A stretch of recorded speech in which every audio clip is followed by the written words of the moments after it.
Welcome to Proven Sustainable Conversations, a collection of thought-provoking talks with Indigenous and Maroon people and their supporters to realize and challenge our conscious and unconscious colonized thinking and behaviors.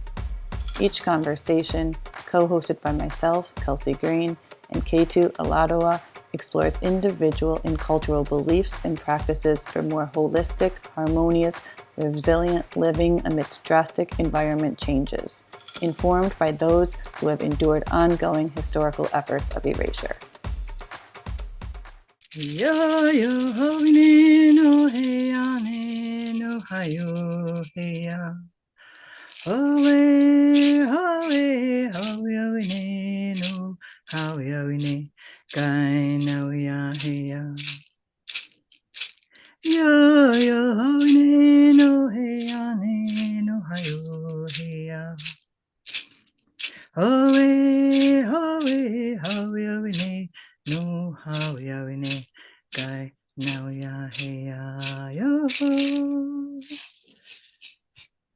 That was lovely.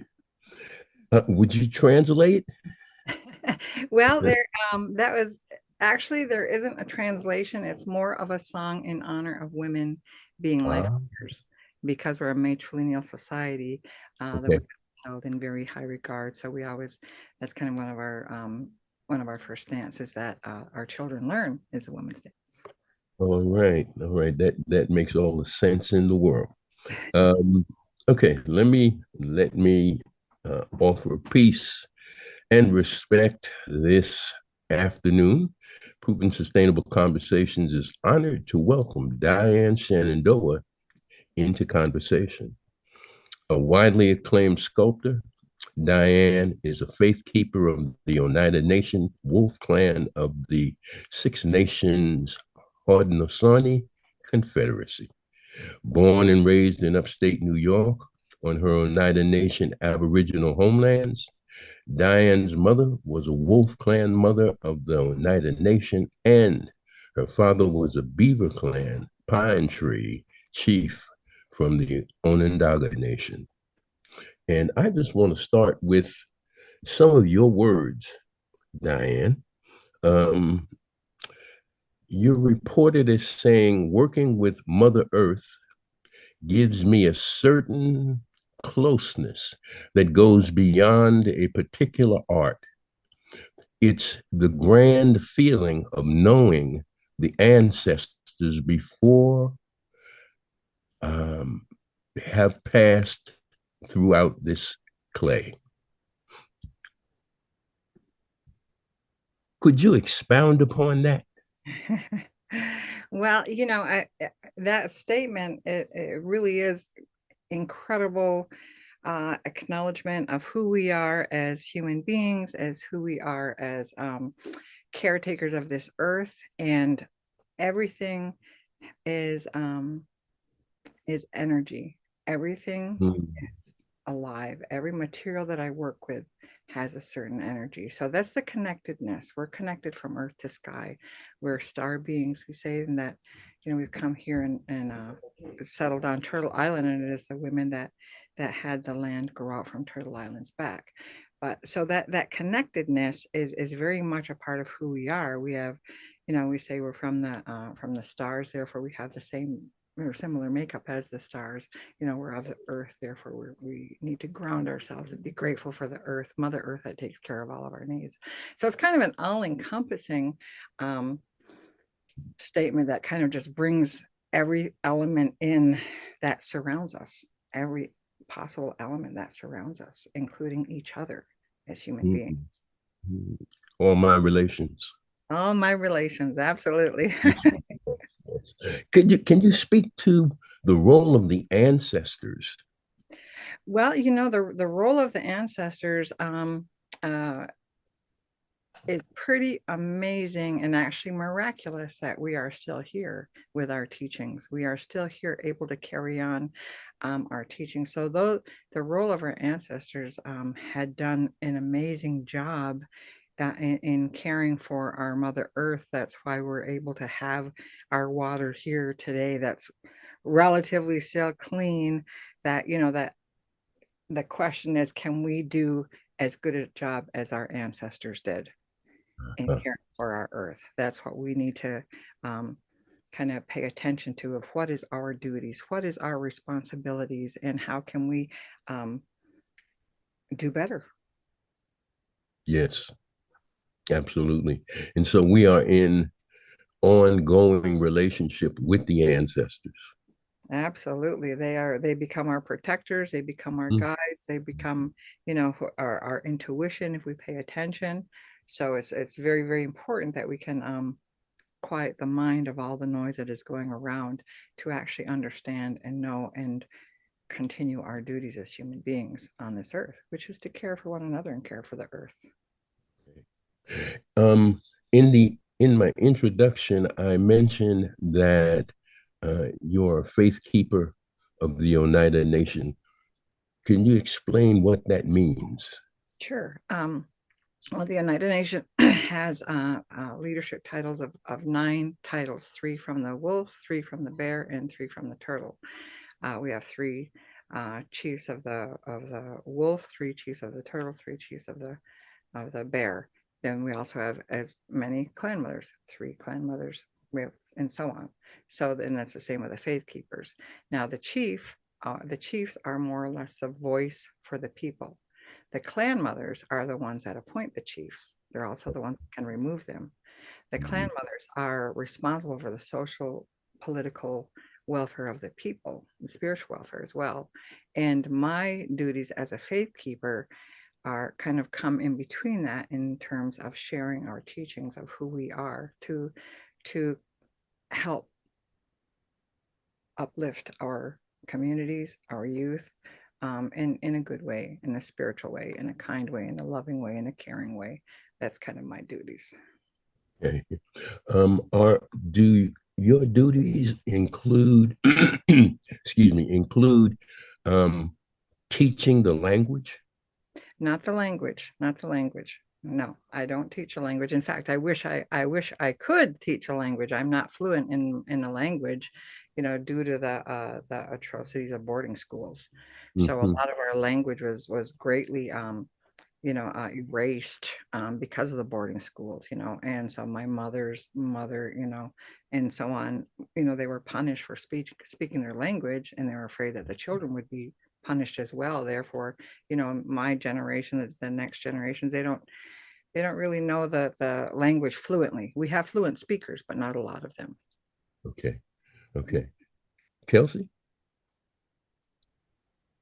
Have you found that language limitation as far as, uh, when it comes to advocating for this interconnectedness and the worldviews and perceptions ingrained in the your upbringing, has explaining that within the English language ever been difficult or limiting for yourself or any of your like family or elders? For all of indigenous people, it's been limiting, it's been hard, it's been hard to hang on to what little we know, and learn from the ones that do know the language fluently. Our language is so much more beautiful and descriptive. It's not so cut and dry like other, like the English language.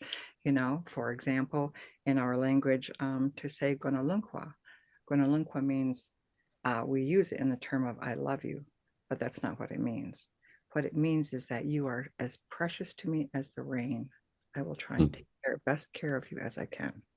It's a more it carries emotion with it. It carries energy with it when we speak our language. So absolutely, the loss of language in my family has been great, in trying to learn it and trying to bring it back. And, our language classes and so on, it becomes very difficult. But there are a lot of people that are really pushing and learning the language again, thank goodness. And, that is a huge part of our culture and our teachings. Absolutely. Right. Um, Diane, what is a good mind? A good mind is when you are responsible for your thoughts, when you're responsible for your actions. Do we for example, when you come across somebody that is very negative, very harsh, they're not nice to be around.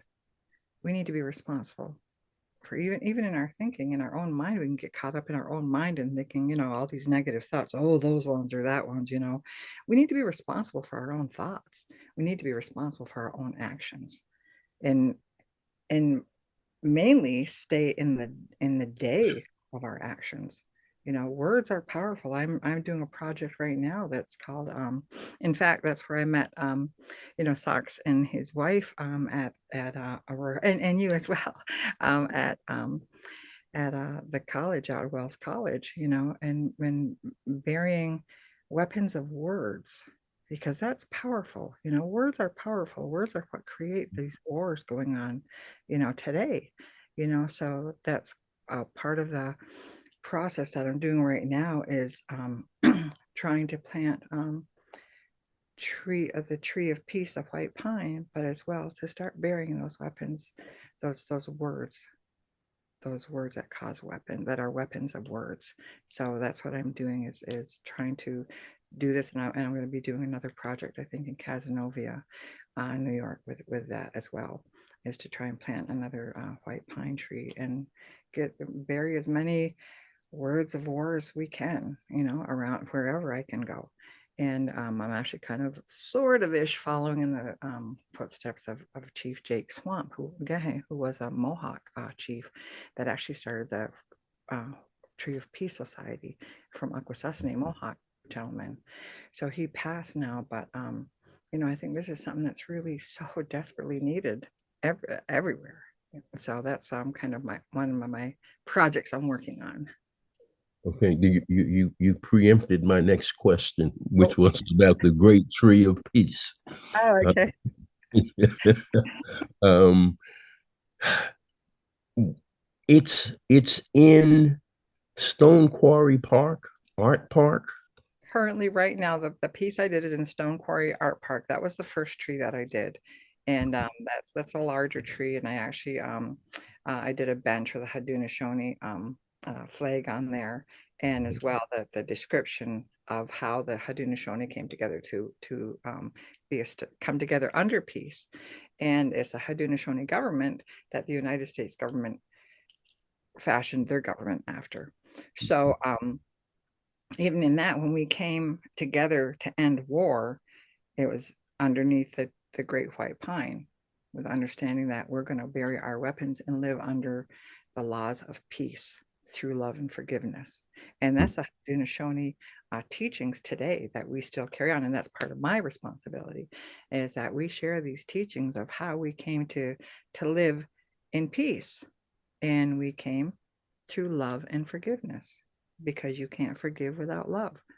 So that's part of our laws that we live by. And to use a good mind, you need to have love in your heart, and because when you have compassion without love is arrogant pity.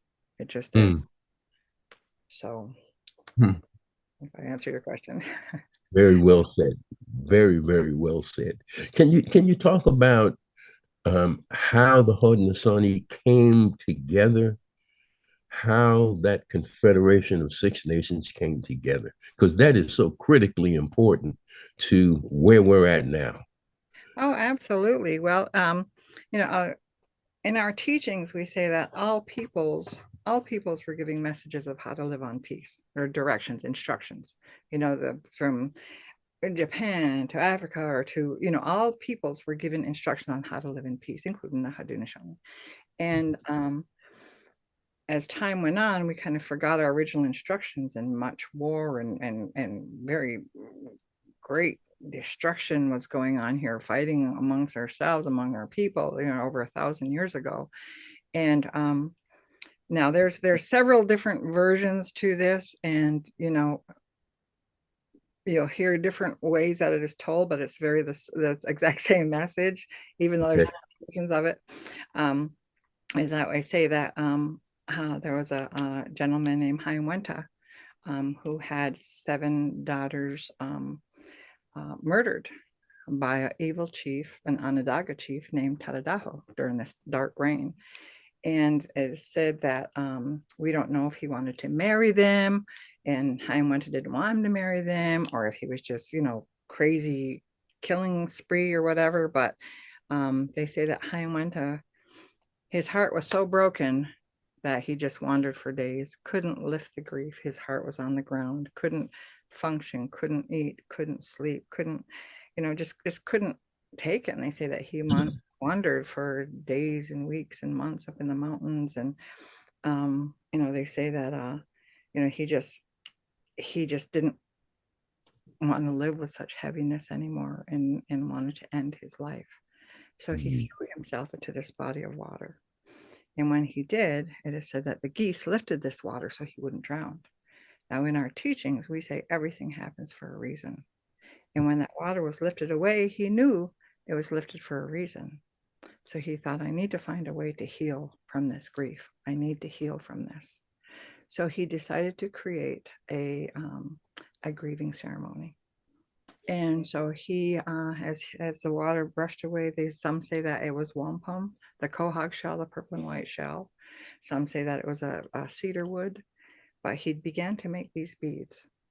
And the first bead he made, he said, if I was to come across somebody grieving as heavy as I was, I would want them to, this bead is going to represent the eagle feather. And we take the eagle feather, the mightiest bird that flies all of our prayers and our good thoughts to the Creator. I'd like somebody to take this feather and brush the dust of death from my ears. So I'd be able to hear all the beautiful sounds. I'd be able to hear the water, the rippling brooks. I'd be able to hear the birds singing. I'd be able to hear another human being. And then he created another bead. He said, this next bead, if I was to come across somebody grieving as much as I am, I would want them to, this bead is going to represent the softest skin of the deer, the soft deer skin. I'd want them to take that soft deer skin and wipe the tears from my eyes. So I'd be able to see all the beauty around me, be able to see the beauty in nature, be able to see other animals, the waters, the plants, the medicine plants, the beautiful color of the flowers, the beautiful sky. Then he decided to make another bead, made another bead. He said, this next bead is going to represent water. If I was to come across somebody grieving as much as I am, I would want them to hand me a drink of water so I'd be able to wash that lump down in my throat. I'd be able to talk. I'd be able to eat again because that lump was so thick. And so as he was creating this ceremony, they say that the peacemaker came down through the woods and asked him what he was doing. And I wanted to explain it to him, each bead, what he was doing, that his daughters were murdered, that, all this heartache and grief that he had been experiencing. So the peacemaker said to him, well, we're going to add to this. We're going to you're going to make another bead and you're going to add forgiveness. You need to be able to forgive in order to have peace. You need to be able to forgive the other person of what they did to you, but also forgive yourself, because in our teachings, we say that when we come here from Sky World, we have already laid out our life's plan. We've picked our parents, we've picked our children, our life lessons, and that as we go down this path that we've designed, when we come here as a baby, they say that when you come here as a baby, you're holding a stick. Now on this stick are so many days on this stick. And so we can't see it, of course. And so you always, we don't know how long we're here. That's why it's so important every single day to give thanks for what you have. So when we experience things in our life, we have the opportunity to use a positive mind or a negative mind for those lessons that come to us. So when lessons come to us, if we choose a positive mind or a good mind, our lessons come to us and we learn them, and our life can be very, very amazing. And yes, some things happen in life that are horrible and terrible. And it's always about coming back to what is our reaction and how can we rise to our highest good? How can we come to our highest element of being? So when we choose the negative mind, our lessons still come to us, but in very hard lessons, very hard way. So when Hayamwenta, and the peacemaker were going through this, and the peacemaker is telling me, you need to be able to forgive. You need to also be able to forgive yourself, because we've designed these life lessons. And what are our life lessons? And thinking about what are the lessons that we need to learn. And so when Hayamwenta heard this forgiveness, he really wanted to go and forgive Tadadaho, for murdering his daughters. He was excited to hear of a way to find peace.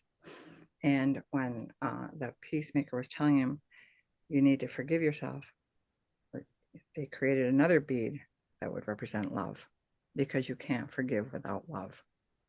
So they sang the songs of love, and that was the beginning of understanding how to live in peace.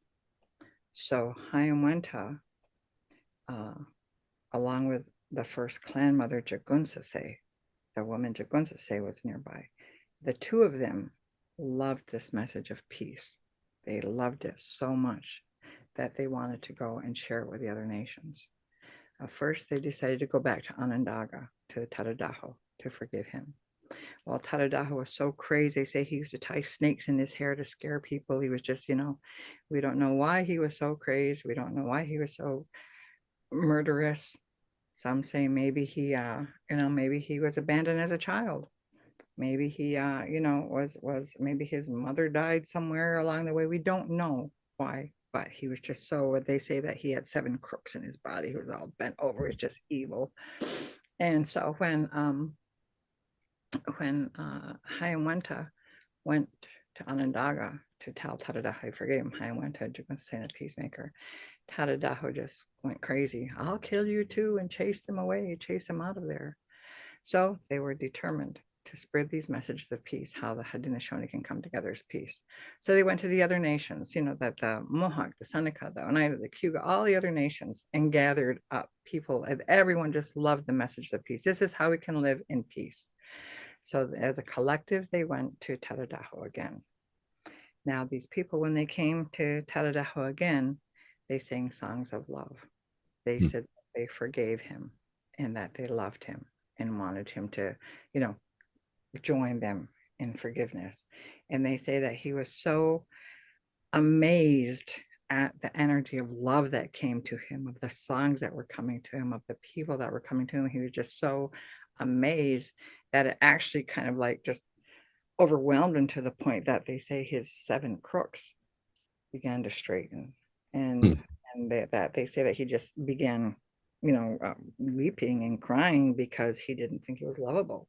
So the clan mothers combed the snakes from his hair, and they surrounded him with a lot of love, and they stood him up. And when they did, they say that his 7 crooks, which I think were the 7 chakras, were aligned, and he stood up, and they decided to come under together to live under peace through love and forgiveness. So they all took their weapons of war and buried them underneath the tree of peace, so there would be war no more. They say there was a mighty river going underneath there, and all of the wars, or all of our weapons, would be underneath there and taken away. And that's our principles that we still live by today, is living under the principles of love through peace and forgiveness. That is an incredibly beautiful story. That is really that's really something that needs to be broadcast far and wide. Given that healing message, and for peace to come from grief, there's so much grief today, and with today's climate crisis, it's part of the 500-year history of colonial assault and genocide. How does that message apply to where we're at here with these United States? It applies no matter where you are, no matter who you are. It applies. Absolutely applies. And you're right. This message does need to be spread throughout, because we just have to recognize that we need each other, and we're destroying each other so foolishly. For what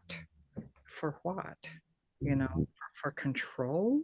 Control of a people.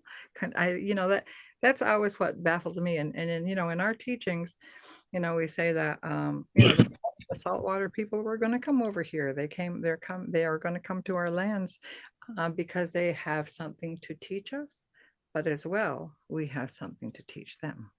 So that's in our prophecies. So it's not a big surprise that saltwater people were coming here, and all of the history that has gone on with our indigenous people. The issues are about respect for life, gratitude. When if people would only recognize that gratitude is so huge and so powerful, that when you're grateful, you can't you can't be in that dual mindset, when you're grateful. And that's part of our instructions, the Thanksgiving address, the Del Hickway. Then that's what Socks was referring to, the Thanksgiving address. And it begins with thanking Mother Earth for all that she provides. We give thanks to the waters. We still have clean water, thank goodness. Give thanks to all of the fish that live in the water. You give thanks to all the plant life that lives in the water. Then you move on up to the grasses. Give thanks to the earth. Give thanks to the grasses, the medicine plants, the berry plants. There's so many different types of plants. And you give thanks to the bushes, to the berry bushes, to all the incredible, the fruit-bearing bushes, the trees, all the fruit-bearing trees, all the other trees that do so many things. We're energetic beings. The scientists now have discovered that if there's a sick tree in the middle of a forest, all the other trees will send that tree energy to help it heal. Not even the same kind of trees send it energy to heal. Why can't we do that as human beings? My gosh, it just doesn't make sense to me. But in our Thanksgiving address, we're to say that in the morning. Give thanks to all the trees. You give thanks to the breeze. Give thanks to the winds because they carry the seeds. Give thanks to the four directions. Give thanks to Grandmother Moon. These are all elements that keep us going every day. Do we give thanks for ourselves? Do we ever look in the mirror and say, thank you, you're an amazing person. Thank you for the work that you do. I love you. You rock, We need to start that energetic love, that energy of love that we are so capable of emanating, yet we choose not to. So, and in our Thanksgiving address, we go even further. We give thanks to all the other planets. We give thanks to all of the teachers that have ever taught us anything, from our mother as a child on up to our school teachers, on up to our elders, and on up to Sungwatditsu, the creator. So we're to live in gratitude. That's a real basic instruction, to live in gratitude. Don't always happen that way, but I mean, that's one of our simple instructions. Kelsey? Well, I think that's very powerful and important, and I love all the examples and rich story you gave behind that too. I think to layer onto what you said earlier on, beyond the gratitude, there's a heightened significance of gratitude when you understand how connected you are, how we all are to the earth and the elements, and that our life is dependent upon these things that you're saying thank you to. I guess within your own lived experience or work, you said right that it's somewhat tragic that we choose not to love at times, and that's so significant to have as a default.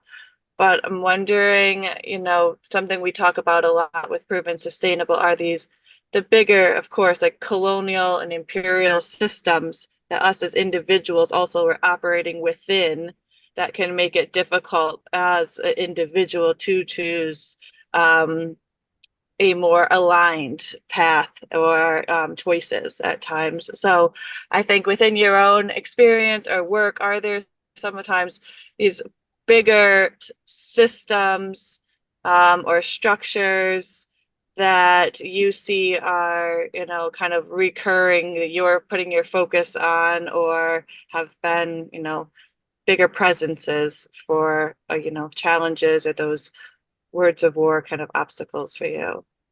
Well, definitely, the thoughts of living in gratitude are too simple. They're too simple for a big corporation. What gratitude? We're here to make money or whatever it might be.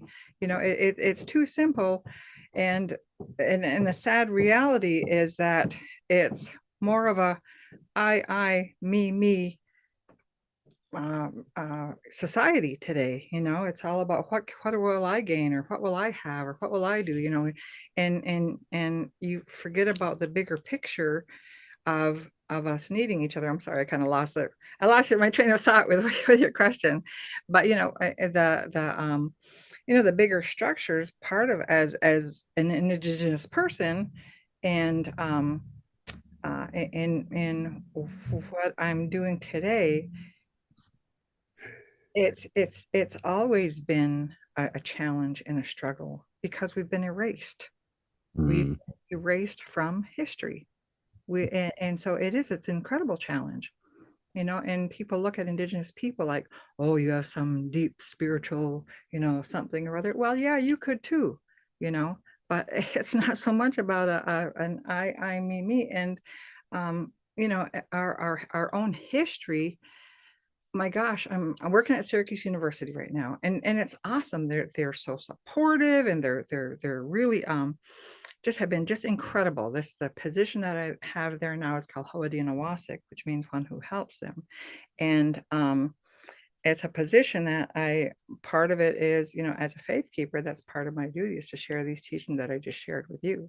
And that's what I'm doing, one student at a time, or one event at a time that I have at SU. But it really takes work to share our history, and it takes a lot of challenges, and it takes a lot of you can run up a lot of against red tape. I mean, at SU, they've been incredibly supportive. My position was created for this, and and I work with students on the counseling floor for spiritually advising, but also I host events such as for sharing our history, sharing what we do. And the one of the exercises that we did was actually designed out of Canada, called the Witness to Injustice blanket exercise, that was brought down here at Syracuse University. And they kind of worked with the Oneida Nation to kind of design it to include Haudenosaunee history as well in this area, which is really, it's a powerful exercise. I encourage you to, if you get the opportunity, at the Syracuse Peace Council are the ones that kind of facilitate it. But the exercise itself is about 2.5 hours, and it's powerful because what they do is they spread out these blankets that represent the United States. And then they have, you gotta have at least 30 people participate, but they have individuals come in, and they'll separate people by the color ribbons, different color ribbons. They represent different Native nations across the country. And as they read the history, these blankets get smaller and smaller and smaller. So many were killed here, this battle here, and that the blankets finally, the people around the end are like standing on, there's only 3 or 4 people standing on little scrunched up blankets that represents the Native reservations today. It's a powerful exercise. But even here at Syracuse University, some of our indigenous students don't even know the history. I didn't know some of the history, because they did such a good job at erasing it. So and this is history, mind you, that should have been taught in grade school, in history books, in high school, and you have university students not knowing even about the Haudenosaunee flag. They don't know what it means. They don't know that they are standing in the capital of the Haudenosaunee Confederacy. They don't know that their government's structure was fashioned after our government. These are pretty significant, I think. When you go to a different country, you have to take at least one course in understanding what that country is about, or, that introductory language. But when you come to the United States, you don't have to know anything about the indigenous people. They come here with whatever is in their mind about some movie they saw or some cartoon they saw. And that's it, whatever. I feel like if whatever history that we don't share, it's not going to get shared if we don't do it. Bottom line. So I'm sorry, I probably did not even touch your question. That was a very eloquent answer to that question. Okay. Where your mom was an artist, correct? Mm-hmm. Mm-hmm. So you've been an artist all your life. I have. And when did the faith keeping aspect of your work come into focus? Well, when I was little, I have 6 siblings, and so when I was little, my mother was an identical twin, and my mother was a Wolf Clan mother, and her identical twin was a Christian. So we would go to church, we would go to Longhouse, kind of very well-rounded, I feel, very well-rounded, and so in growing up, my mother being an artist, she was always very, very creative. And I remember when I was probably like 8 or 9 or something, we bought our first house. We owned our first house. And she said to me, "That's your bedroom. You paint it any way you want. Tell me what colors you want." And that's pretty cool. That's pretty cool. So of course, I was, young and, all this. So I got, these fluorescent paints and big flowers, these crazy designs all over my wall, but how often do you hear that of somebody letting their 9, 10-year-old kid just paint whatever you want, and to me that was like just, oh yeah, and just creative, just being creative. And my mother always encouraged that. And my father, he was a jazz guitarist for Duke Ellington. Oh, So we used to go to Duke Ellington's house when I was little, and my sister Joanne Shenandoah was one of the first natives to win a Grammy.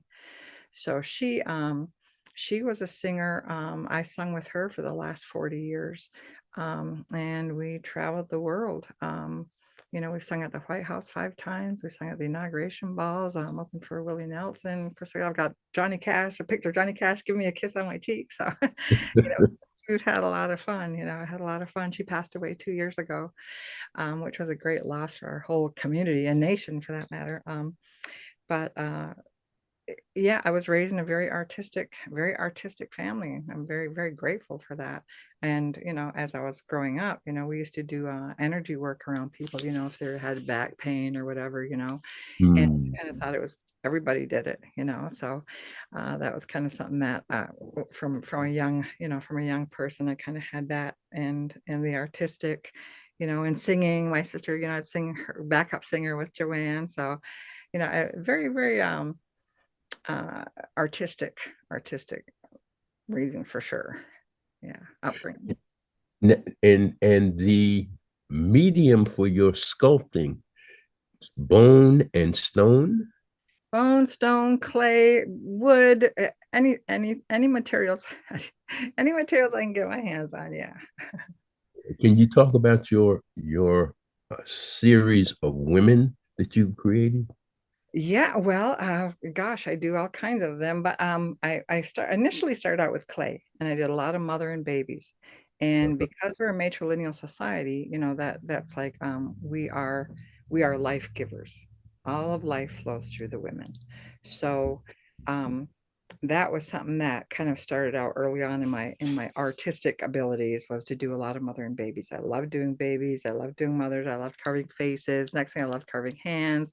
Then it kind of moved on to stone. And when I went to school out in Santa Fe, New Mexico, I was the only woman stone sculptor in my class. And that was probably like 18, 20 guys maybe, and I took a lot of teasing. They would tease me a lot. And so I thought, well, I'll show them. So I did carve a very I did carve a very explicit very beautiful. It turned out beautiful, but very kind of a TNA kind of piece, just to say, yeah, there's a woman in here.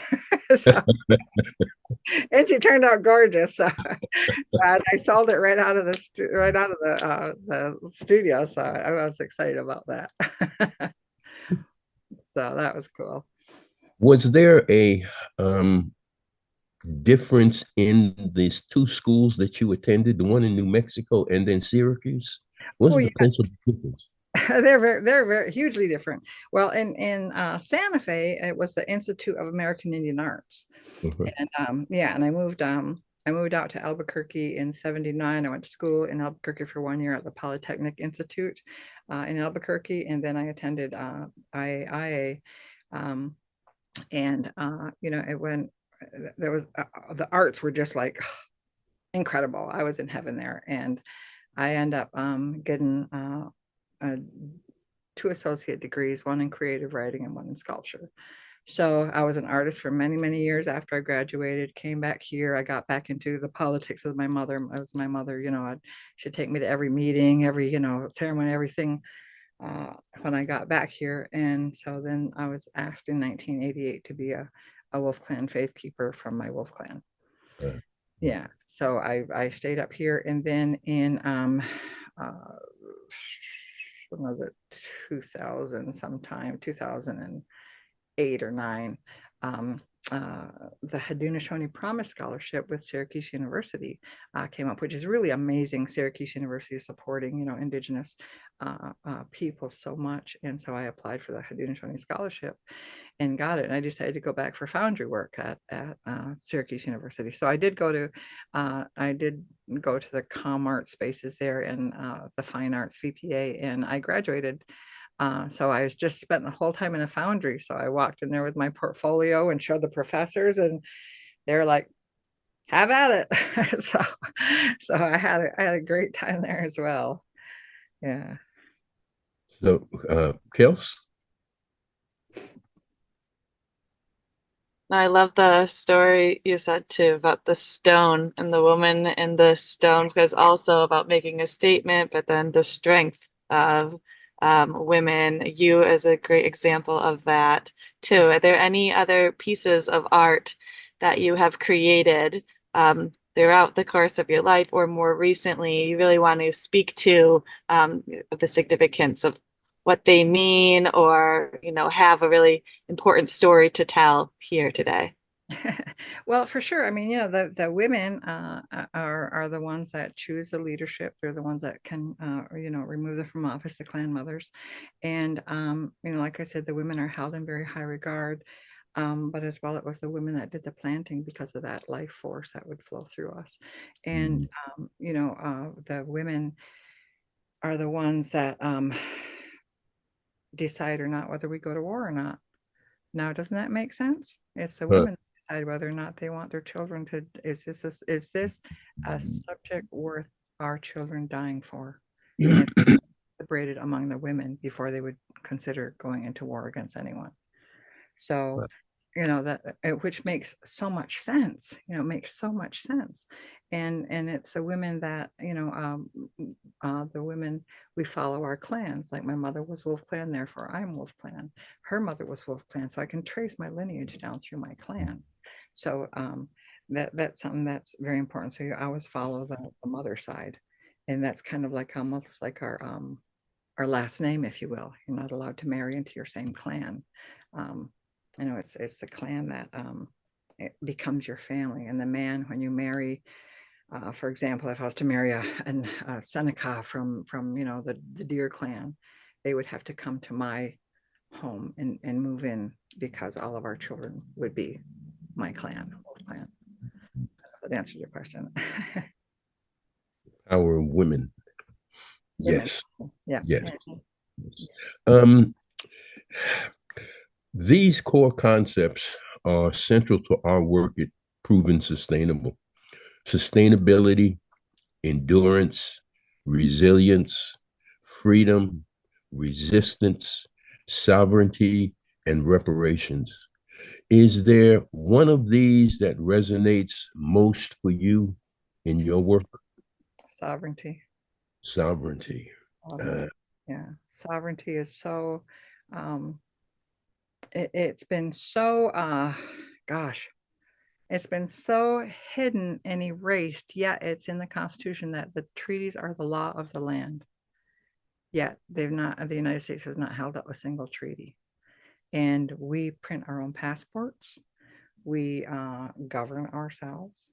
We have, you know, our traditional leadership still in place. And, you know, because of the interference of the governments that try to erode away and dismiss who we are and dismiss our sovereignty, yeah, we are still here. We are still strong. And the biggest thing that needs to be addressed is the doctrine of discovery, because the doctrine of discovery has overran every single peoples and indigenous peoples indigenous to their lands, you know. And when you hear that, the doctrine of discovery, you know, so many people in the United States have no clue that it even existed. They don't even know it existed. I'm like, oh my gosh, how can you not know it existed? That's what they, you know, ran over here and said, well, you're not humans, you're not real, you know, you're part of the flora and fauna. You know, we can lay claim to this land because you're not Christian, whatever that was at, you know. So the sad reality is the doctrine of discovery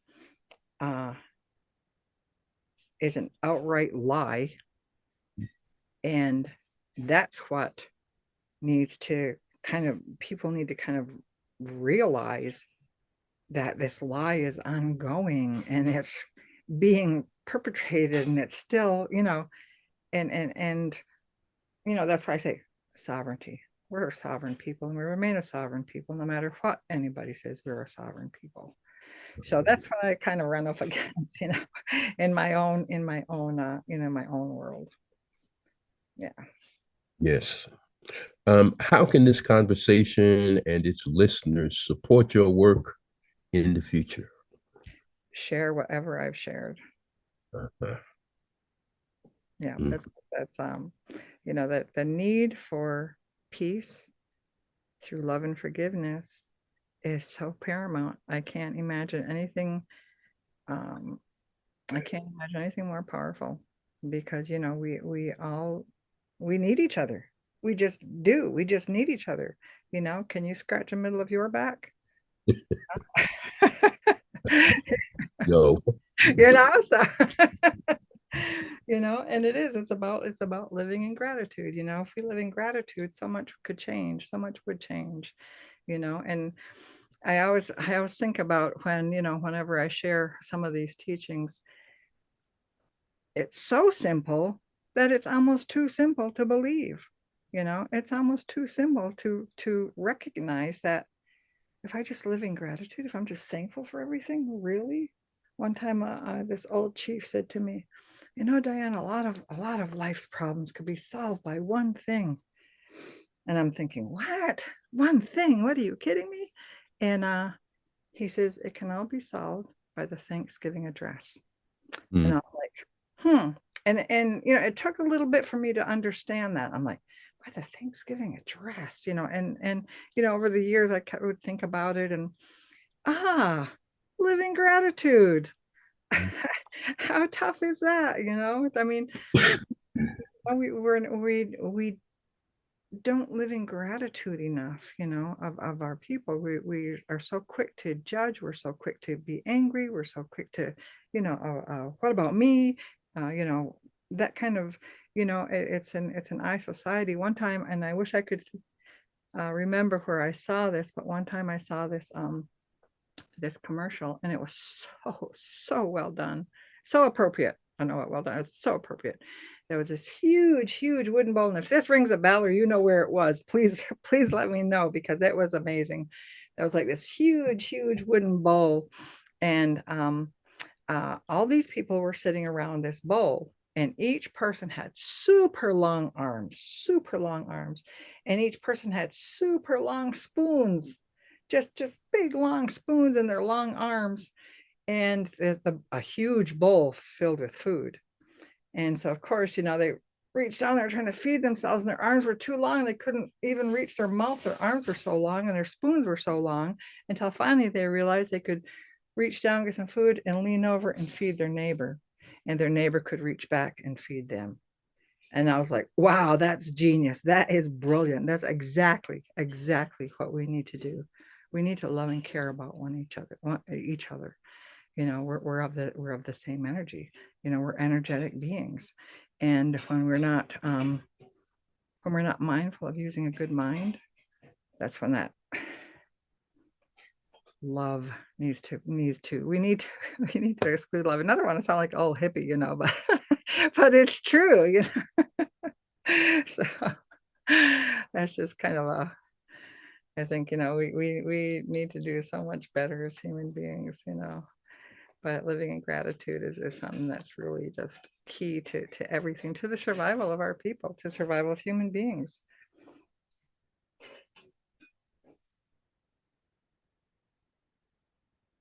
Oh, are you on mute? Hey, too, you're muted. Oh, thank you. You've been in the world a little while. Have you seen a shift in the way that, not the government, but the way that people are approaching their lives? Is there something happening that the news media is not telling us about?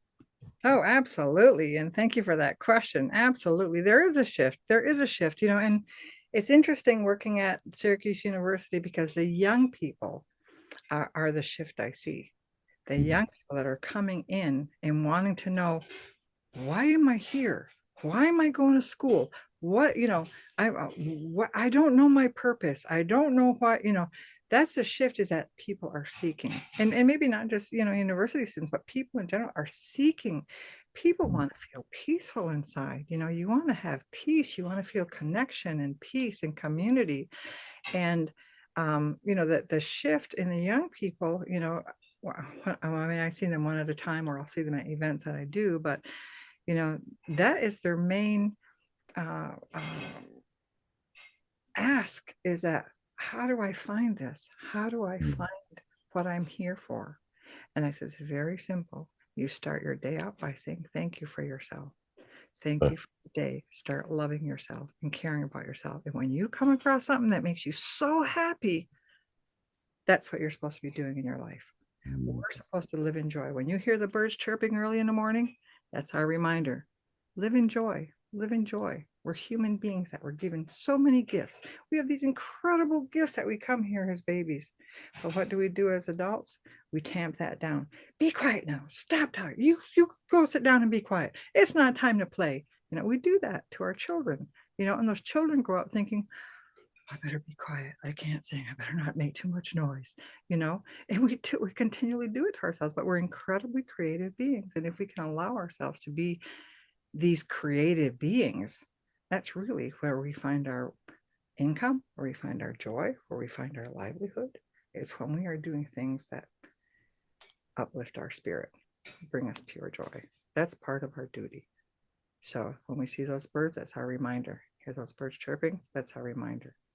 It's the birds that will remind us. Even when we say when we see the cardinal, that's our ancestors checking in on us. There's all these little tiny things, you know. We see the hawk, it's watching over us, you know, but we don't pay attention anymore, you know. You're kind of just too busy. I got to get here, I got to get there, you know. And even in the trees that surround us are energetic beings. If we're so stressed out and so shook up in our day, we could walk over to a tree and literally hug that tree, and you will feel a shift in your energy, you know. But all these things everyone's just too busy to do it. I can attest to that. I can definitely attest to hugging trees. Kelsey, your question, wrapping up? I will just say thank you, Diane, for taking the time to share so much with us today. And it was just so lovely to be in the presence of your energy, and looking forward to continuing to witness, and be part of your work moving forward, and to share it. And we're excited to share all of this with those that as well. Thank you for having me. Thank you so much, Diane. Thank You're you so very much. From Wells College to Zoom has been an absolute joy. Oh, Thank you. well, thank you. Thank you for having me. I appreciate being able to share our teachings, because they're beautiful and they're simple, and we could really benefit a lot. Indeed. Sure. Listen, you have a great rest of your day. Thank you. Thank you. You too. You guys take care. All right. Bye-bye.